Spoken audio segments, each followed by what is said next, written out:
Менің отбасым Байбақты руынан шыққандықтан, ата-аналарым тарихи тұлғалардың арасында, соның ішінде батырлардың арасында Сырым Датұлының ерліктерін аса құрметтеген болатын. Сондықтан да осы туған елге тағзым бағдарламасы аясында Сырым Датұлының шыққан тегі, өз тұлғасын зерттеу мүмкіндігі пайда болғандықтан зерттеуге шештім. Сырым Датұлы Айшуақ ханмен қоғындалып, Хиуа хандығына өтіп кеткені белгілі. Батырдың сол жерде қаза табуы туралы ел арасында көптеген аңыз әңгімелер тараған. Мен соларды зерттей отырып, ақиқатқа жеткім келеді.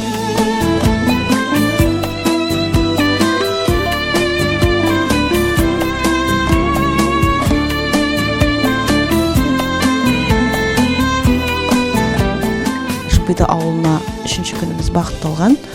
Жымпиты ауылы бұл тарихи киелі мекен. Бұл жерлерде 18-19 ғасырлардағы мемлекеттің қорғауында алынған тарихи ғимараттар, ескерткіштер орын алады. Сондықтан басты тарихи зерттеу объектілері ретінде оқушылар тарихи бағытқа осы тақырыптарды негізге алды. Әрбір дерек көздерге мән бере отырып, оқушылар өздерінің зерттеу тақырыптарына негізгі бағытын алды деп ойлаймыз, және бұл олардың зерттеу жұмыстарына бір үлкен бастама болды деген ойдамыз.